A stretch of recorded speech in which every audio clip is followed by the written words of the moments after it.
Empiezo entonces. El tema es emergencias neonatales quirúrgicas.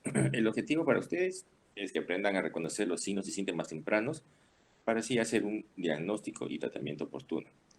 En estos casos, siempre se debe hacer una teleconsulta o coordinar un traslado a otro centro de referencia donde pueda ser atendido este tipo de pacientes.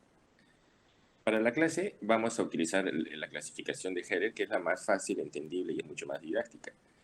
Esta clasificación lo ha dividido en 4 partes, ¿no? Que vienen a ser las patologías que están caracterizadas por dificultad respiratoria aguda.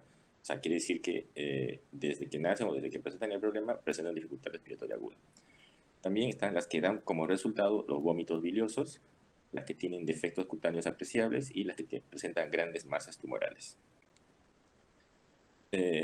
Hablando de las que presentan dificultad respiratoria, vamos a decir que son aquellas alteraciones del sistema respiratorio y o circulatorio que se vienen afectados debido a presencia de atresia de coanas o a malformaciones del árbol traqueobronquial.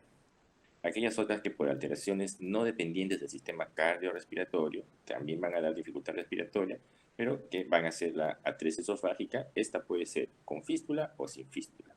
La hernia diafragmática, la micrognatia, macroglosia o masas que comprimen la laringe o la tráquea. ¿Por qué está en rojo? Porque estos temas son los que vamos a desglosar más adelante. Según la clasificación que has mencionado, seguimos con los que presentan vómitos biliosos. ¿Cuáles van a ser? La enfermedad meconial, que me va a producir obstrucción por meconia. También puede ser la aganglionosis o la enfermedad de Hinsbruch, que la mencionamos, pero es muy rara. De ahí siguen las atresias intestinales. Sabemos el significado de atresia, ¿no? Y la atresia esta puede ir desde la boca del estómago hasta el final del tracto digestivo. Otro tipo de obstrucciones intestinales que causan vómitos biliosos son las bandas congénitas, bridas congénitas, etc. Siguiendo la clasificación, las que presentan defectos cutáneos. ¿Cuáles van a ser estas? Generalmente por frecuencia, el onfalocele, seguido de la gastroquisis, el meningocele o mielomeningocele, el teratoma sacrococcigio y la estrofia vesical. Entonces, esas son las malformaciones o emergencias neonatales quirúrgicas más frecuentes y que las vamos a encontrar siempre en el servicio de neonatología. Pero debemos entender que requiere el manejo multidisciplinario, no solo de parte de neo, sino que entra a tallar también ahí la mano del cirujano pediatra en conjunto con anestesiología. Entre los tres hacemos un manejo conjunto de este tipo de patologías, cada uno con la responsabilidad que le corresponde, ¿no es cierto? Algo en especial para mencionar y que debemos tener presente siempre es que tanto los neonatos, sean a término, sean prematuros, van a tener una fisiología especial. ¿Y por qué decimos esto? Porque estos bebés van a tener un metabolismo alto. Acuérdense que estos bebés están en constante recambio celular, crecimiento celular, puesto que debido están creciendo o están terminando de madurar. Por ello mismo su metabolismo es siempre alto. Tienen una reducción de la reserva cardíaca y pulmonar. Estos pacientes tienen alteración de la termorregulación, quiere decir que no regulan temperatura y son muy lábiles en algunas ocasiones a hacer hipotermia. También hay una disminución de la función renal. Acuérdense que los prematuros, el sistema urinario también puede estar inmaduro y por lo tanto la función renal no está adecuadamente funcionando normalmente. Entonces, vamos a empezar a desglosar las principales patologías que nos traen hoy a la clase. Dentro de ella, vamos a hablar un poco de lo que es atresia esofágica. Todos debemos saber el significado de atresia, ¿no? Quiere decir que no hay pasada. Cuando sospechamos de atresia esofágica, siempre debemos de pensar en una tríada clásica. La tríada clásica para esta patología es la presencia de cialorrea, dificultad respiratoria de forma aguda y crisis de cianosis. Entonces, cuando estemos frente a un recién nacido, ojo, estoy hablando recién nacido, que presenta cialorrea, dificultad respiratoria aguda y crisis de cianosis después del nacimiento, entonces debemos de pensar siempre en atresia esofágica. ¿Cómo lo corroboramos esto? Acuérdense que cuando hacemos atención inmediata, verificamos la permeabilidad de los orificios, ¿no es cierto? Así como introducimos una sondita a través de la boca para ver la permeabilidad esofágica, también introducimos una sonda por a nivel rectal para ver la permeabilidad rectal o anal. Entonces, y si tenemos un paciente con esta triada, inmediatamente procedemos a evaluarlo, medimos la distancia entre la comisura labial hacia el pabellón de la oreja y y al externo o la boca del estómago, como quieran llamarlo, y procederemos a introducir una sonda, ¿no? Esta puede ser nasogástrica o orogástrica, como les sea más fácil, y verificar la permeabilidad del esófago.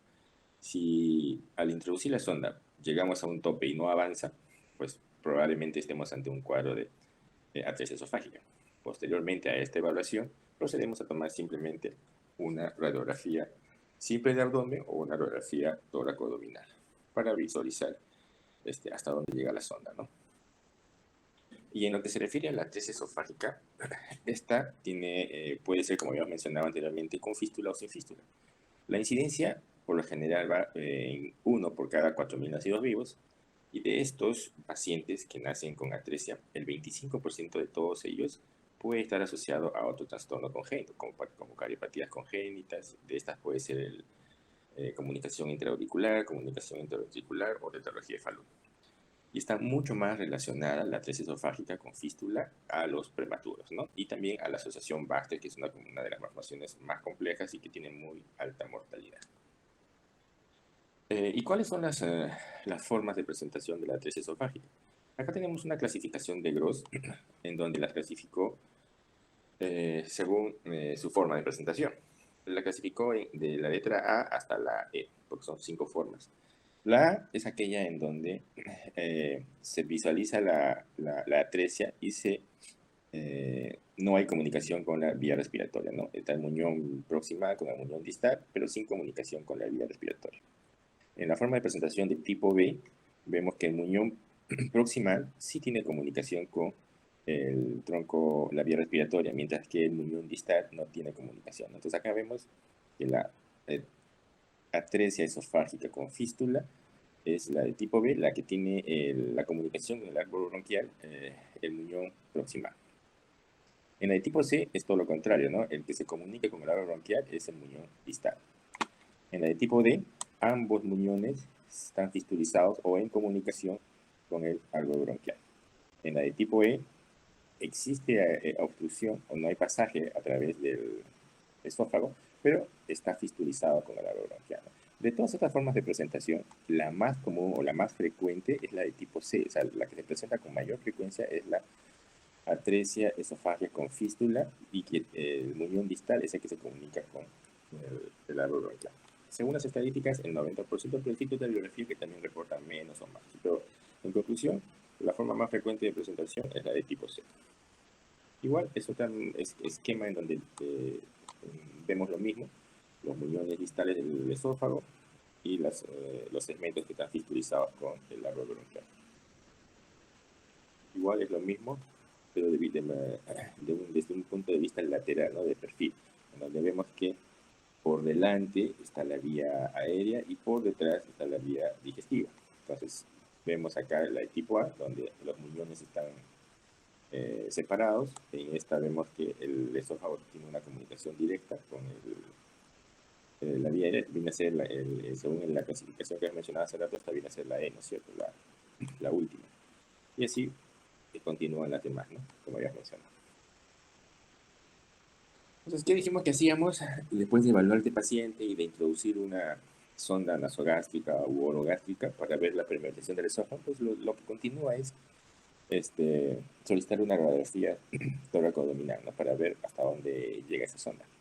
Entonces, si nosotros podemos observar, no sé si ahí ven porque la pantalla está muy agarrada, es que la sonda llega más o menos hasta la dorsal 3, ¿no es cierto? Vamos a ampliar. Marco, ¿se amplió la pantalla? ¿Me avisas?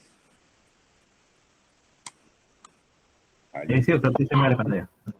Okay. Entonces, en esta radiografía que pedimos a este paciente después de introducir la sonda nasogástrica, se visualiza una sonda a nivel de la dorsal 3, ¿no es cierto? Y lo que me está indicando que hasta aquí llega la sonda y por lo tanto hasta aquí no hay pasada. Entonces, ¿qué sería lo siguiente?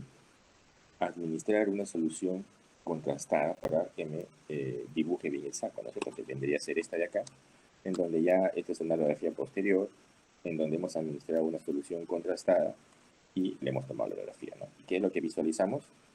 El esófago, un saco y la atresia. Quiere decir que no hay pasada, no hay comunicación con el resto del sistema digestivo, ¿de acuerdo? En la radiografía del medio es otro tipo de radiografía en donde ya se administró la solución contrastada, pero por otro medio, y solo se visualiza la cámara gástrica, más no se ve la comunicación del esófago distal con el esófago proximal, ¿no? ¿Qué debemos de saber?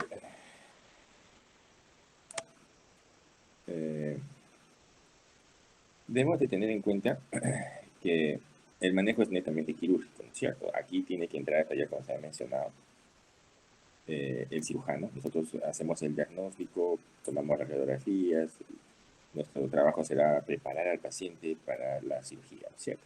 ¿Y cuál es nuestra meta principal? Es la protección pulmonar. Acuérdense que este paciente tiene una atresia, tiene una colección a nivel del esófago proximal, en donde se va a acumular toda la secreción salival que produce el bebé. Por lo tanto, mi primera indicación, apenas yo sospecho de una paciente con atresia esofágica, será indicar ayuno, ¿no? O sea, nada por vía oral. Segundo, tendría que cuidar esa vía aérea. Lo que debo evitar es que se me complique más todavía presentando un cuadro de neumonía aspirativa. Por lo tanto, tendríamos que indicar ayuno, o sea, nada por vía oral. Tenemos que posicionarlo de acuerdo con cabecera elevada. Instalar un sistema de succión intermitente en el saco esofágico, quiere decir que colocaré una sonda orogástrica o nasogástrica hasta el fondo del saco donde está esa atresia y tendrá que estar conectada a un dispositivo que aspire constantemente las secreciones que se van a juntar ahí, porque el bebé no va a dejar de producir saliva, el bebé va a seguir produciendo secreciones salivales y por lo tanto tendremos que aspirar constantemente para evitar que se le vaya a aspirar con esas secreciones, ¿no? Pero ya en caso de que nos hayamos dado cuenta tarde, le hayan dado algo al bebé y se haya aspirado, pues tendríamos que tratar o cubrir con antibióticos en caso de que tengamos un proceso de neumonía. Como complicación, a eso me refiero. Después de ello, les había mencionado que el tratamiento es netamente quirúrgico. Nosotros somos clínicos 100%. Nuestra chamba es preparar al paciente, encargarnos de medio interno, de que hemodinámicamente el bebé esté compensado, que sus requerimientos hídricos según por kilo de peso, que no tengamos trastornos metabólicos que hemos mencionado hace un momento. Entonces, y posteriormente hacerle un riesgo y que se evalúa por cirugía para que el cirujano lo corrija manualmente. Bueno, ¿qué es lo que hace? ¿Qué es lo que hace el cirujano? Va a hacer una fistulestomía más anastomosis terminal primario, siempre y cuando ambos muñones estén cercanos y se pueda anastomosar o corregir la atresia esofágica. En caso de que los muñones no estén cercanos y no se pueda hacer la anastomosis primaria, pues tendrá que hacer una fistulestomía o una esofagostomía o una gastrostomía para poderlo alimentar al bebé. Y debemos de tener siempre presente que todos los procedimientos debemos hacer manejo del dolor, ¿no? No porque sean bebés o sean prematuros o su sistema nervioso sea inmaduro, significa que el bebé no siente dolor. El bebé siente dolor, entonces tendremos que tener manejo y usar los medicamentos necesarios para tratar a ese bebé. Tendremos que hacer pseudoanalgesia, ¿no? Debemos de intubar al bebé y tratarlo de darle el soporte ventilatorio más adecuado. ¿Cuáles van a ser los problemas más frecuentes durante el acto quirúrgico? Pues va a ser la alteración de la ventilación por compresión mecánica del pulmón. Acuérdense que el cirujano, dependiendo por dónde aborde, porque estamos hablando de esófago, estamos hablando de mediastino, entonces, dependiendo por dónde aborde, puede presentar complicaciones y dentro de estas las respiratorias son las más frecuentes. También puede haber obstrucción del tubo por sangre o secreciones del tubo endotraqueal, por si acaso. En el postoperatorio también puede colapsar la vía aérea por obstrucción traqueal debido a una tracomalacia o defectos quirúrgicos de la espalda. ¿De acuerdo? Pero son complicaciones ya propias de postquirúrgicas, solo para mencionarlas. ¿Qué es lo que hace el cirujano en el acto operatorio, ¿no? Acá vemos un esquema nada más. Reconocemos que esta es la vía aérea, la tráquea. Este es el esófago que está fistulizado hacia el aro bronquial. Entonces, simplemente el cirujano lo que va a hacer es ligar ambos extremos y posteriormente procede a cerrar esto que es la fistulestomía. Lo que está haciendo, está cerrando, liberando la vía aérea del muñón que estaba conectado al esófago, ¿no? Y si, digamos, acá ya cierra la fístula, la sutura, lo deja intacto, y si el otro muñón del esófago está cercano al otro, pues simplemente hace una anastomosis primaria, ¿no? Ya sabemos que anastomosis es unir, o sea, lo va a unir al otro muñón. Pero si en caso de que el otro muñón esté más alejado, pues no lo hace en un primer acto o la anastomosis, tendrá que hacerlo en un segundo o tercer acto, ¿no? Por eso lo mencionábamos anteriormente. Eh, ¿Qué es lo que va a hacer? Una fistulestomía, pero si estaban los muñones cercanos, hacíamos una anastomosis terminal primaria. Pero si no estaban los muñones cercanos, no se puede traccionar, no se puede forzar. Entonces, ¿qué es lo que va a hacer? Hará una esofagostomía o una gastrostomía para la alimentación de ese bebé. Esofagostomía significa sacar la boca hacia afuera para poder alimentarlo, ¿no? Gastrostomía es lo mismo. Entonces, y ya después, en un segundo o tercer acto quirúrgico, dependiendo de cómo sea el tratamiento, tendrá que volverlo a intervenir para volverlo a cerrar definitivamente.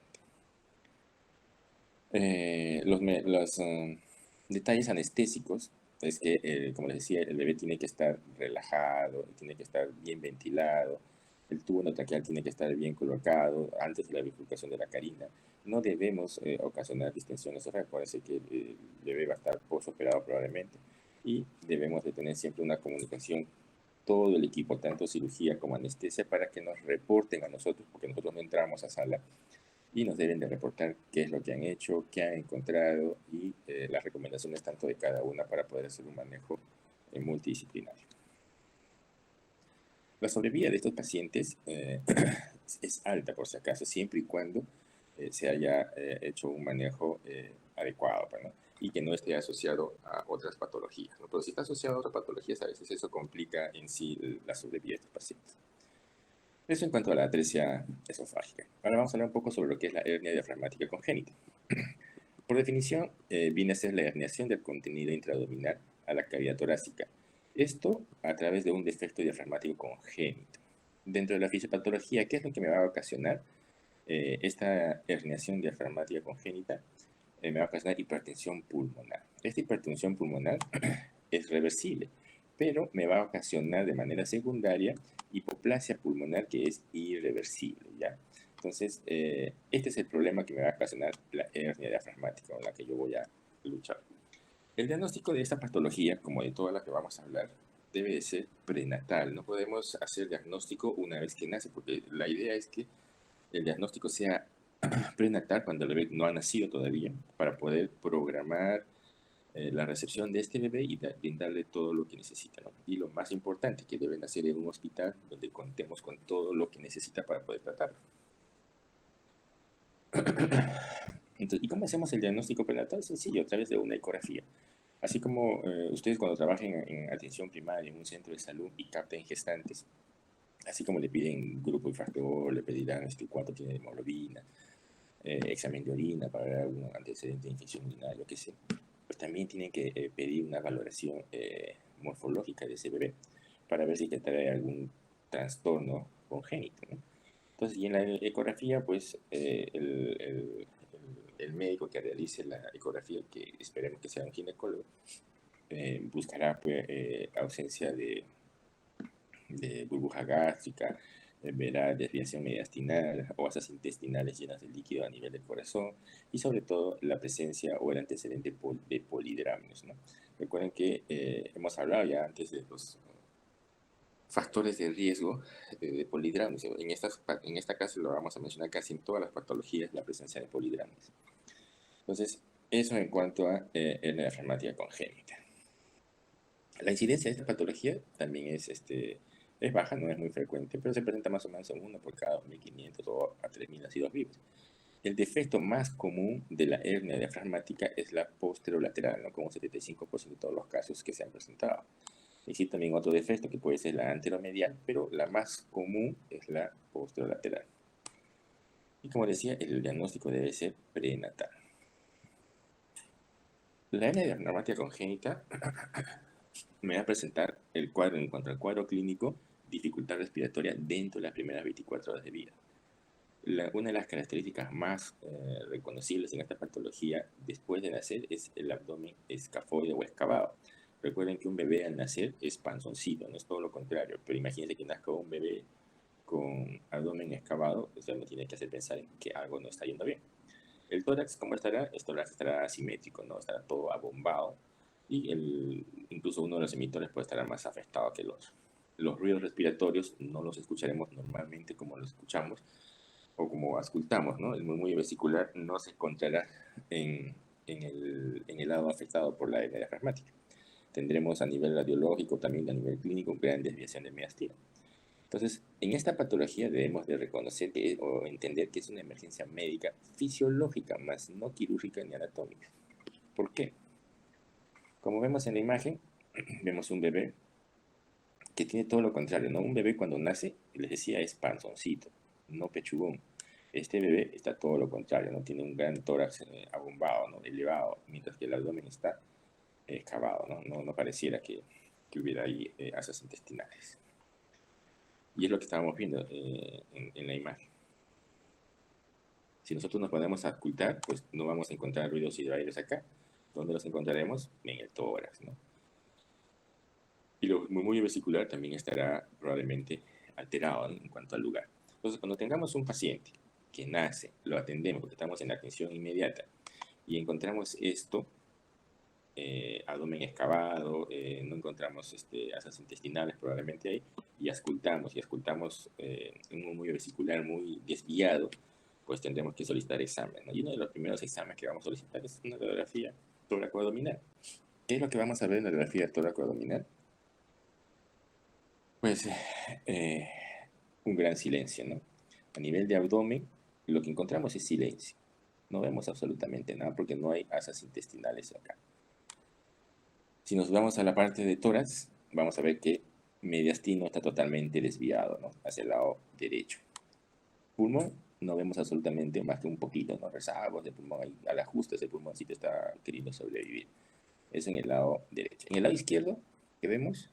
Asas intestinales, ¿no? Todo esto son asas intestinales y el mismo estómago que se ha subido hacia el hemitórax izquierdo. Y eso está haciendo desplazar al mediastino hacia el lado contralateral. Entonces, esto me corrobora lo que estábamos sospechando, ¿no es cierto? Igual, esta es otra imagen. No sé si estará avanzando las imágenes en la pantalla, pero espero que sí. Donde ante el cuadro clínico y la sospecha, pues pedimos, igual como les decía, la radiografía tóraco-abdominal. Este paciente ya está intubado, por si acaso. Vemos a nivel de lo que es abdomen un silencio, no hay absolutamente nada. En el meditoras izquierdo están todas las asas intestinales también dibujadas ahí. Y este corazón está lateralizado, mediastino está desviado y de pulmoncito no vemos casi nada, ¿no es cierto? Igual en esta otra imagen ocurre lo mismo, ¿no? Pero como ven ustedes, estos pacientes ya están intubados, que es lo ideal, ¿no? Este tipo de pacientes, como les decía, el diagnóstico debe ser prenatal. ¿Por qué debe ser prenatal? Para coordinar la atención de ese bebé. Uno, debe nacer en un hospital donde se cuente con todo lo necesario para poder atenderlo. Dos, deberá nacer por cesárea, por vía alta y deberá ser electiva. Tres, este bebé no debe de llorar, no debe de respirar o dar la primera bocanada. Apenas se saque la cabeza del ginecólogo por vía cesárea, nosotros debemos de intubarlo. Por eso que este bebé está intubado. ¿Por qué no queremos que llore? Porque si llora, va a tragar aire. Y al tragar aire, va a llenar de aire más los intestinos. ¿Qué va a hacer? ¿Qué va a ocurrir si se llena más de aire los intestinos? Va a comprimir más a ese pulmoncito que está sobreviviendo ahí. Por lo tanto, tendremos más problemas respiratorios, más hipertensión pulmonar y nos complicaríamos más la vida, ¿no es cierto? Por eso este tipo de pacientes deben de nacer en un hospital de mayor complejidad y poder atenderlo como debe ser. Igual esta es otra radiografía también con lo mismo, más, con desplazamiento al lado contralateral de mediastino y corazón. Este es un corte transversal, se puede decir, de lo que viene a ser el diafragma, donde nos muestra diferentes defectos por donde ocurre la herniación diafragmática, ¿no? ¿Cuál dijimos que era la más común? Esta, ¿no? La posterolateral. Estas también se presentan, pero son menos frecuentes, por si acaso. Esta es y este lado es la más frecuente, o sea, en el lado izquierdo. Igual, solo es una esquematización de lo que ocurre. En esta imagen vemos un niño normal. Vemos el sistema respiratorio separado por el diafragma de la cavidad abdominal. vemos en la segunda imagen la pared, el diafragma con una lesión por donde, si no se corrige, por si acaso, estas malformaciones congénitas ya se están corrigiendo intraútero inclusive, ¿ya? Para prevenir precisamente todos estos defectos. Entonces, si esto se podría corregir intraútero, o sea, antes de que nazca el bebé, dependiendo de la edad en que se presente también, no, eso ya es otra cosa. Pero es por acá por donde ocurre ese defecto, donde van a migrar las asas intestinales hacia el tórax, ¿no? Y es lo que va a ocasionar el desplazamiento de ese pulmoncito de mediastino y de corazón, y que me va a ocasionar todos los cuadros clínicos, ¿no? ¿Cuál va a ser las complicaciones? Es la hipoplasia pulmonar. Quiere decir que dependiendo en qué momento se produce el desplazamiento o el desplazamiento de esas intestinales y ocupan el tórax, me va a ocasionar desplazamiento, por lo tanto no va a poder desarrollarse normalmente ese pulmón, ese árbol bronquial, y me va a ocasionar hipoplasia pulmonar. Y por la misma compresión de esas asas intestinales en mi tórax o en el tórax, me va a ocasionar hipertensión pulmonar. Y si está asociado a otro tipo de malformaciones, como cardiopatías congénitas o cromosomapatías, pues la mortalidad también va a aumentar, ¿no? Porque me complica más el cuadro clínico, que esté asociado a otro tipo de malformaciones. Bueno, es para hablar un poco de lo que es lo que les he mencionado, ¿no? Lo que va a ocasionar el desplazamiento de esas intestinales. Entonces tenemos lo que es hipoplasia, ¿no? O sea, es un desarrollo anormal, limitado del árbol bronquial, que me va a ocasionar displasia bronquial, hipertensión pulmonar, y todo esto me va a ocasionar que inclusive pueda haber un shunt de derecha a izquierda, que no es lo normal, ¿no es cierto? Entonces, eso es lo que yo voy a luchar, o que vamos a luchar cuando tenemos este tipo de pacientes. La presentación clínica, igual va a haber una tríada clásica, que es la presentación o aparición de cianosis, disnea y aparente electrocardio, al examen físico por si acaso, ¿no? Pero ya hemos dicho que no es que tenga electrocardio, sino que está desplazado de mediastino por la presencia de las asas intestinales. Vamos a tener un paciente con abdomen excavado, con los ruidos aéreos puede estar en el tórax, y también vamos a poder encontrar factores de mal pronóstico. ¿Cuáles van a ser los factores de mal pronóstico? Que sea prematuro y que tenga muy bajo peso al nacer, y que no haya sido atendido como hemos mencionado, o sea, que no lo hayamos intubado al inicio, ¿no? Si nació y lo dejaron llorar y porque no sabíamos que venía con eso, pues las complicaciones van a ser posteriores al nacimiento, porque las asas intestinales se van a empezar a airear y va a haber mayor dificultad respiratoria. Por ello es que lo pongo con factores de mal pronóstico, pero si lo intubamos apenas saca la cabecita y evitamos que llore o que dé su primera bocanada de aire, todavía tenemos más probabilidades de que podamos atenderlo mejor. El manejo preoperatorio, hemos dicho, es no dar oxígeno con mascarilla, ¿no es cierto? Porque cuando ustedes ventilan con oxígeno o con mascarilla, pues también está yendo a la vía digestiva. ¿Qué es lo que tenemos que hacer? Intubarlo, ¿no es cierto? Colocaremos una sonda orogástrica en caso de que haya tragado aire para tratar de descomprimir o retirar todo ese aire que ha entrado a la vía digestiva. Debemos intubar, que ya lo he mencionado, y posteriormente tendrá que ser hospitalizado, trasladado a la UCI dental para pedir todos los prequirúrgicos para que el cirujano lo meta hasta las operaciones. ¿Cuáles van a ser las metas en cuanto a este tipo de malformación congénita? Pues debemos de hacer corrección del trastorno de oxigenación. Acuérdense que es un paciente que va a presentar distrés respiratorio, ese pulmoncito apenas está trabajando. Debemos hacer correcciones de medio interno, dar medicación para vasodilatación pulmonar, porque acuérdense que estamos con hipertensión pulmonar, y debemos disminuir los shunts de derecha a izquierda con un soporte hemodinámico adecuado. Aspectos de la ventilación principal, desde el primer momento que nace, intubación endotraqueal. Estos pacientes van a requerir ventilación mecánica, la gran mayoría, pero lo ideal es que entren a ventilación de alta frecuencia. Sé que esto es más de especialidad, pero deben tener siquiera algo de conocimiento a que se refiere con ventilación de alta frecuencia. Un ventilador mecánico se programa y le programamos frecuencias respiratorias fisiológicas, ¿no? Un bebé recién nacido respira o da de 40 a 60 respiraciones por minuto. Por lo tanto, en un ventilador convencional programamos ese número de respiración. Pero como este bebé tiene escasa superficie de alvéolos, porque tiene hipoplasia pulmonar, hay hipertensión pulmonar y el poco pulmoncito que le queda es lo que está trabajando, entonces con la ventilación de alta frecuencia logramos captar mejor área de los alvéolos y responden mucho mejor, ¿no? ¿Y a qué significa alta frecuencia? Pues programamos respiraciones superiores a las 150 a 200 respiraciones por minuto. Es lo que me va a ayudar a poder captar y mejorar la oxigenación en este tipo de pacientes.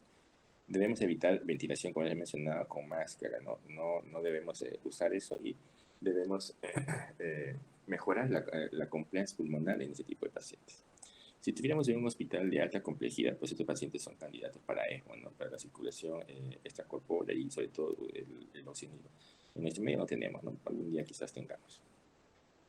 Debemos tener siempre accesos vasculares, ¿no? De preferencia vías centrales. Sin vías centrales no podemos trabajar. Por vía periférica hay alto riesgo de que podamos lesionar los vasos periféricos. Siempre debemos tener accesos vasculares centrales porque muchas veces requerimos administrar infusiones de alimentación parenteral o infusiones de dextrosa con un VIG alto.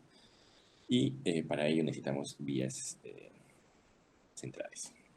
Vías centrales, todos conocemos, ¿no?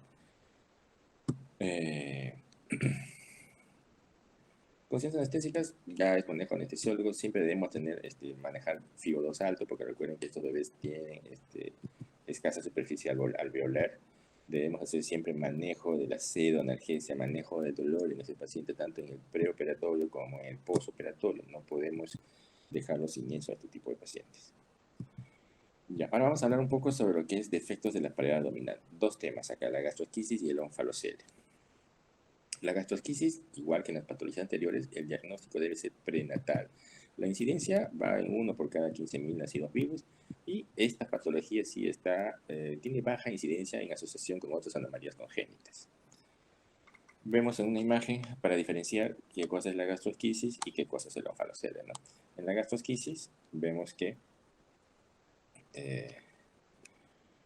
hay una salida completa de las asas intestinales de la cavidad abdominal, mientras que en el onfalocele hay una salida de las asas intestinales, pero hay una membrana que lo está recubriendo, ¿no? O sea, no están expuestas al 100%. Se describió asociación con exposición in útero, o sea, dentro de la etiología de esa patología, al consumo de ciertos medicamentos, ¿no? Como el acetaminofén, aspirina y pseudoefedrina. Es por ello que cuando se capta gestantes, pues no se debe de recomendar este tipo de medicamentos, porque algunos estudios reportaron esta incidencia con el consumo de esos medicamentos. En el onfalocele ocurre un defecto dentro de la etiología en la semana número 7 por la organización de los miotomas abdominales.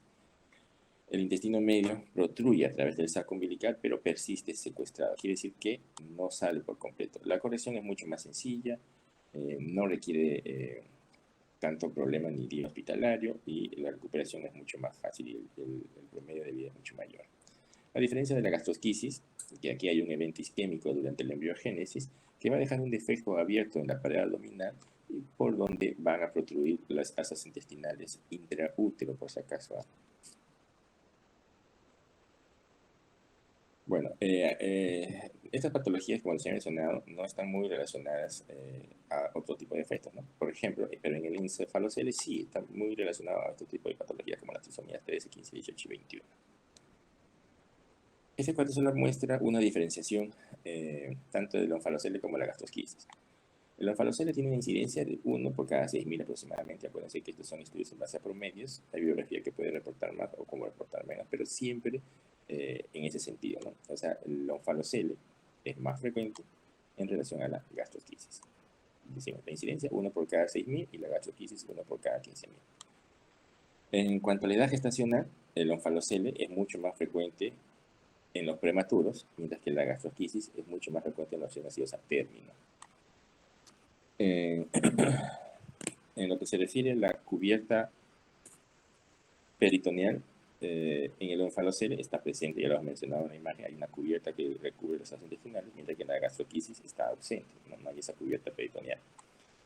La incidencia con otras anomalías o asociación con otras malformaciones congénitas en el onfalocele es frecuente, es alto, mientras que en la gastrosquisis la asociación con otras patologías es baja.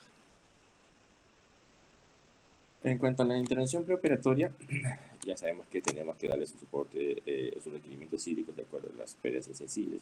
Recuerden que por tener exposición o gran exposición de asas intestinales habrá mayor pérdidas insensibles. Por lo tanto, tendremos que calcular y aumentar, duplicar o triplicar sus requerimientos hídricos. En caso de que tengamos algún factor de riesgo infeccioso, que haya sido expuestas, que hayan sido manipuladas los intestinales, lo que sea, que hayan estado en un campo no estérico, no aséptico, pues tendremos que administrar algún antibiótico para prevenir complicaciones, ¿no? ¿De qué otra intervención preoperatoria debemos de tener? Pues protección del trauma de los órganos herniados. ¿A qué se refiere con esto? Pues recuerden que son las vísceras las que van a estar expuestas y estas vísceras son húmedas y al salir al medio ambiente se va a empezar a evaporar, se va a secar las membranas y se pueden necrosar. Entonces, a eso se refiere con la protección del trauma de órganos herniados. ¿Qué debemos hacer? Bueno, en relación al onfalocele, debemos tener cuidado al momento de ligar el cordón, puesto que está muy junto, ¿no? No vaya a ser que al momento de ligar podemos romper el saco, podemos incluir parte del intestino al momento de ligar y podemos necrosar también esa parte, ¿no? Segundo, debemos de cubrir todo este saco que está acá con un apósito húmedo. Si que no tuviéramos un apósito húmedo, tuviéramos una bolsa de plasma, pues lo cubrimos o lo introducimos toda esa bolsa con la parte del intestino en la bolsa de plasma. No tenemos la bolsa de plasma, pues en todo lado tenemos gasas, las podemos mojar las gasas en el suelo fisiológico y cubrirlo, ¿no? Para que se mantenga húmedo y no se nos vaya a necrosar. Y también evitar la hipotermia, porque recuerden que a través de esta área va a perder calor, va a perder agua y todas esas cositas. Igual, en la gastrosquisis, del mismo modo, ¿no? Debemos asegurarnos que el defecto es lateral al cordón. O sea, tenemos que al momento de ligar, solamente liguemos cordón umbilical, no vayamos a agarrar parte del intestino. Debemos evitar la hipotermia. Recuerden que por acá se pierde bastante calor, hay pérdida de calor. Debemos de cubrir las asas intestinales con una bolsa de Bogotá, con una bolsa de plástico estéril. Si no tenemos eso, pues con un apósito o compresa de gasa húmeda a temperatura media para evitar el daño a las asas intestinales, aparte de introducir un solo órgano. El tratamiento de esta patología es netamente quirúrgico. Nosotros somos clínicos de mencionado, nosotros lo preparamos al paciente y lo vamos a manejar en todo su componente, no tanto termodinámico, nutricional y de medio interno. El tratamiento es en diferentes fases, por si acaso, no es en un solo acto quirúrgico. De esto a esto ha pasado varias semanas, por si acaso. Una vez que nace el bebé, nosotros preparamos al bebé, lo incubamos, le hacemos la pseudoanalgesia, hacemos manejo del dolor porque eso duele. Y el cirujano lo que hace es, en sala de operaciones, coloca las asas intestinales en una bolsa de Bogotá, que es como esta, en donde las introduce las asas intestinales y la bolsa la adhiere a la pared abdominal. No es que en el primer acto va a introducir a la fuerza todas las asas intestinales, no se puede hacer eso. Entonces, con el pasar de los días, las asas intestinales se van a reacomodar solitas en la cavidad abdominal. Nosotros no hacemos absolutamente nada. Con el pasar de los días, las asas intestinales se van reacomodando solitas, sin necesidad de manipular nada. El bebé debe de estar en sedación completa, en ventilación mecánica, no puede estar despierto al 100%, puesto con él los bebés manipularía, se movería, se podría incluso hasta salir la bolsa, ¿no? Entonces tenemos que estar con el paciente sedado completamente. Para que con el tiempo, una vez que las asas intestinales ya se han reacomodado, el cirujano lo que hace es entrar simplemente y cose la pared abdominal y lo cierra, ¿no? Recuerden que, ¿por qué se hace así? Porque las asas intestinales, como han estado expuestas al líquido amniótico, están inflamadas, ¿no? Están lesionadas. Lo que queremos es que baje la inflamación. El paciente tendrá que estar en ayuno, por cierto, y solitos se van a ir reacomodando las asas intestinales. ¿Cuál es nuestra chamba? Mantener el soporte nutricional, dándole sus requerimientos hídricos, calculando al 100% los requerimientos hídricos, para que hemodinámicamente el bebé responda bien, ¿no es cierto? Debemos hacer manejo constante de los electrolitos. No debemos de irnos a la hipo ni a la hiper. Si tenemos hipo, pues haremos reto de potasio, reto de sodio, ¿no es cierto? Y las correcciones, ya saben, no se hacen en 1 hora, 2 horas. Las correcciones de electrolitos se hacen en bastante tiempo, no hacemos en horitas. Como les decía, el cierre de esta patología para que pase de esto a esto no es en un solo acto quirúrgico. Por lo general es en 2 o 3 actos quirúrgicos.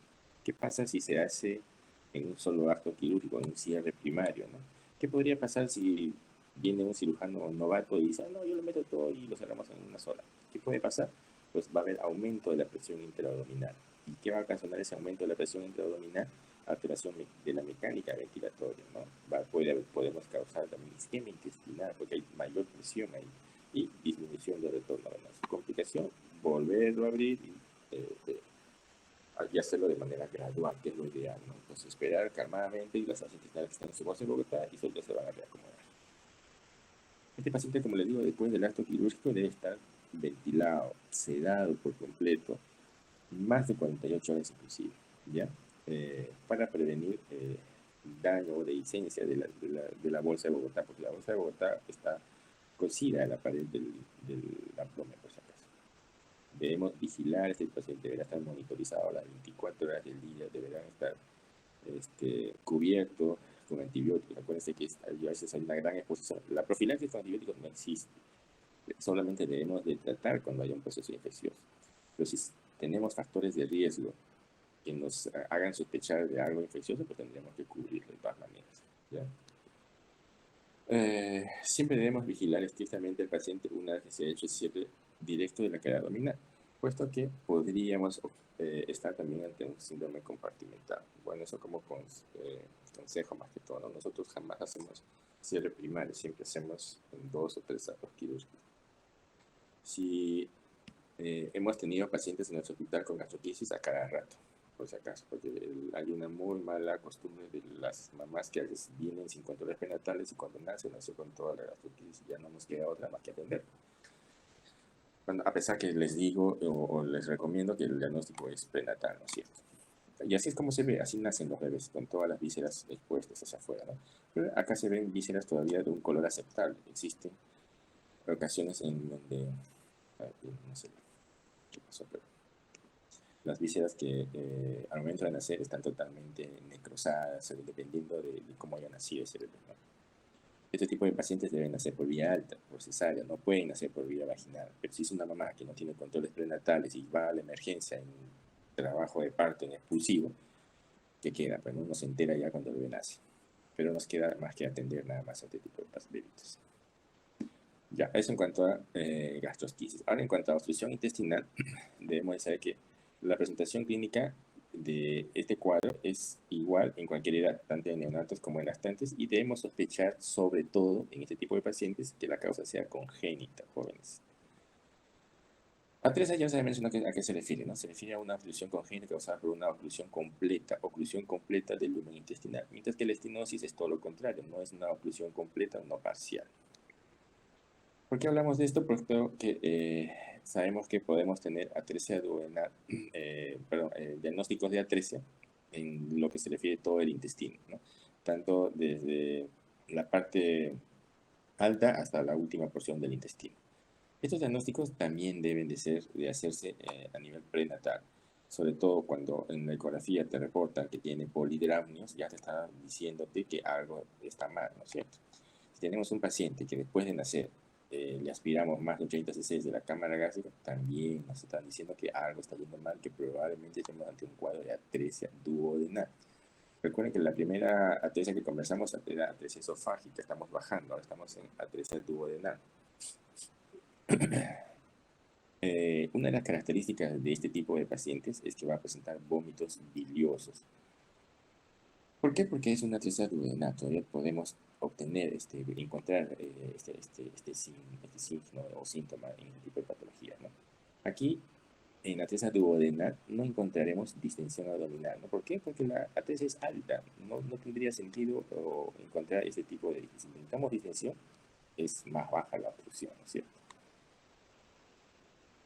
Igual, si tenemos un paciente con sospecha de atresia, porque tenemos el antecedente de polidramnios, la licenciada en enfermería le dio leche, pero esa leche persiste en la cámara gástrica o lo vomita, pues algo no está yendo mal. Y si persisto y el bebé presenta vómitos de contenido bilioso, pues tendremos que pedir inmediatamente una radiografía de abdomen para poder ver qué está pasando.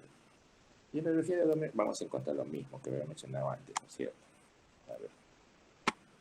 Como la oclusión ya es más baja, vamos a encontrar la cámara gástrica que hemos mencionado, que pudiera estar distendida porque está acumulando aire que ha tragado, quizás la leche que ha tomado o ingerido, pero radiográficamente vemos que ahí queda, ¿no? Está la cámara gástrica distendida, pero no avanza más.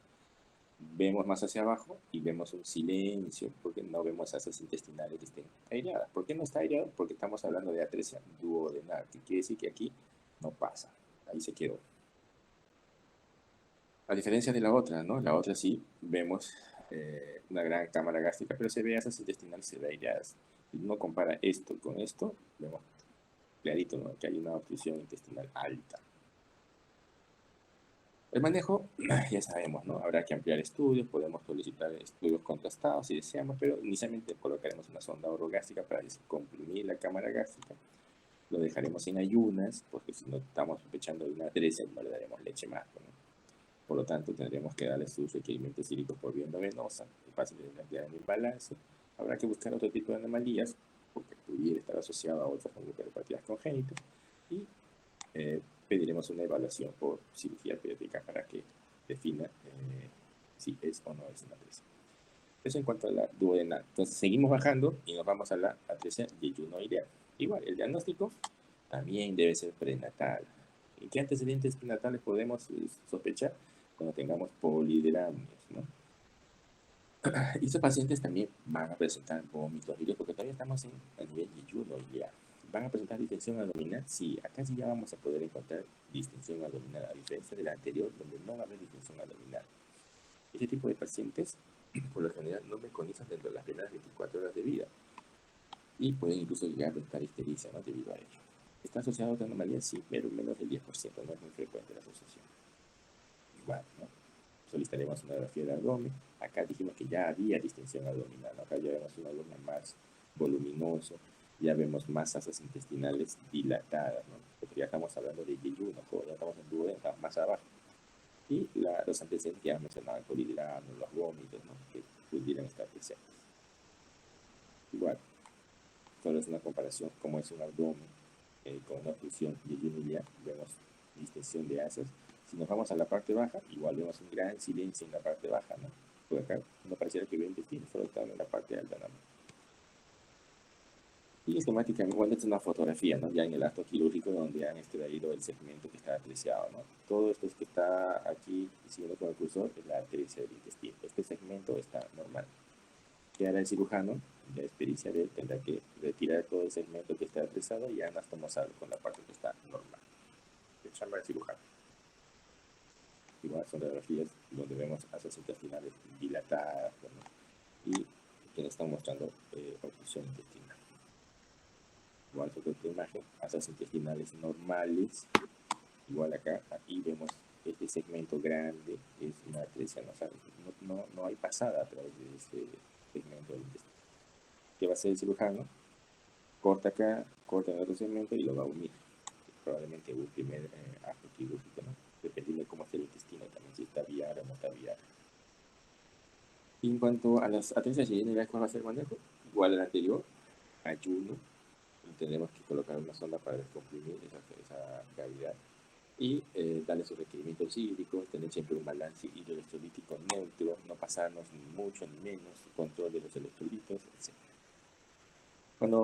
Y seguimos avanzando, vámonos a la atresia de colon. ¿Cuál va a ser la clínica en este tipo de patología? Pues estos pacientes no van a meconizar dentro de las primeras 24 horas. ¿Se entiende cuando digo no meconizar? Quiere decir que no hace popú durante las primeras 24 horas. ¿Va a haber distensión abdominal en esta patología? Claro que va a haber distensión abdominal porque ya estamos más abajo.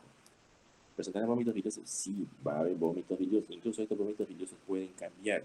Ya de biliosos pueden cambiar de aspecto mientras pasa el tiempo y no se corrija. Pueden ser hasta fecaloideos inclusive. ¿Qué le voy a pedir a este tipo de pacientes? Igual una radiografía de abdomen simple para ver cómo está y ver, corroborar esas imágenes. Ya habíamos dicho que hay distensión abdominal. Acá ya vemos gran distensión abdominal. Incluso hay compromiso y peritonía, ¿no es cierto? Entonces, eso es una atresia más baja. ¿Cómo está el colon? Dependiendo de cuánto tiempo haya pasado para que le hagan la intervención. O puede ser que estamos en emergencias neoquirúrgicas. Si el intestino está necrosado, como estos que están acá abajo, tendrán que retirarlo, bueno, porque está obstruido. y debido a esa obstrucción se han necrosado, probablemente tenga que retirarlo. Eso ya es manejo del cirujano, decisión del cirujano, de si resecciona o no resecciona, ¿no? Pero según esta imagen, el intestino debe ser rosadito, ¿no? Cuando está bien vascularizado y normal, pero vemos acá imagen que ya está todo negro, oscuro, probablemente ya lo estemos rozando, no sé, no, lo más probable es que lo tenga que resecar, o sea, seccionar todo ese segmento del intestino, digamos, no está viable en pocas palabras. Igual es otra imagen de lo mismo, atresia de colon, donde vemos la parte distal está toda necrosada. En este segmento también está igual, está todo necrosado, en el que resecar toda esa parte. Y seguimos bajando, entonces nos vamos al hilio meconial. ¿Qué viene a ser el hilio meconial? Es otro tipo de obstrucción intestinal y que está ocasionada más que todo por la presencia del meconio espeso. ¿Qué ocasiona el meconio espeso? Existen patologías propias de los recién nacidos. Una de ellas había mencionado también en la clase anterior en lo que se refiere a fibrosis quística. La fibrosis quística, dijimos que había dos formas de presentación, la digestiva y la respiratoria. La fibrosis quística digestiva ocasiona, en algunos casos, no en todos, tapón de meconio, a eso se refiere. El tapón de meconio o hilo meconias es cuando el meconio es tan denso, es como si fuera brea literalmente, y que se adhiere por completo al intestino y no avanza, y es lo que produce la obstrucción, ¿no es cierto? Entonces, el manejo es el mismo, se comporta como cualquier otro cuadro obstructivo, y el tratamiento va a depender de cómo, cómo haya sido calificado. Si es una obstrucción simple o si es una obstrucción complicada. Si es una obstrucción simple, muchas veces solamente requiere manejo con enemas de cloruro de sodio y no quirúrgico. Si es una hilo meconial complicado, quiere decir que ya hay gran obstrucción y incluso puede llegar hasta perforarse, ya entra taller en cirujano, puede tener que entrar a hacer operaciones y solucionar ese cuadro obstructivo. El manejo es como todos los cuadros obstructivos anteriores, es ayuno, jóvenes, no se le da de comer al bebé, se le administra sus requerimientos hídricos por vía parenteral o la alimentación por vía parenteral, colocaremos sondas para descomprimir y como les decía, ¿no? Si el tratamiento es no complicado, es manejo médico, y si es complicado por perforación o por manejo o por signos o síntomas ya peritoneales, tendrá que entrar ya del cirujano abrir, explorar y tendrá que resecar lo que tenga que resecar. ¿De acuerdo? Complicaciones, como en cualquier patología quirúrgica, alteraciones electrolíticas, hipertensión pulmonar, restricción ventilatoria por la manipulación, alto riesgo de broncoaspiración debido al manejo por anestesia, y podemos entender pacientes que lleguen a perforarse cuando el manejo es tardío, pero la idea es no hacer manejo tardío, y si es que tuviéramos que administrar medicamentos por factores de riesgo de sepsis, pues tendremos que administrarlo. La cosa es prevenir y trabajar como debe ser. Conclusiones, jóvenes, ya para terminar. Estas son patologías, como les he mencionado, más de especialidad. No porque sean alumnos de pregrado, no deben de conocerlas, porque a donde vayan pudieran tener, porque ustedes van a hacer atención inmediata de recién nacidos. Por lo tanto, deben de estar pendientes siempre de este tipo de patologías. Y cuando escuchen la palabra poligramios, oligohidramios, pues prendan sus antenitas que algo está viniendo por ahí y tienen que examinar como debe de ser. ¿De acuerdo, jóvenes? Ya no los molesto más y hasta ahí nomás. Son imágenes solamente de lo que es radiografías del pre y del post, ¿no? En el post siempre va a haber secuelas, a veces hay el intestino se estenosa porque cicatriza, y ya eso es manejo y seguimiento del cirujano pediatra. ¿De acuerdo, jóvenes? ¿Alguien despierto? Ahí está despierto, están jatos. No, otros no presentes ya. Me voy, Marco.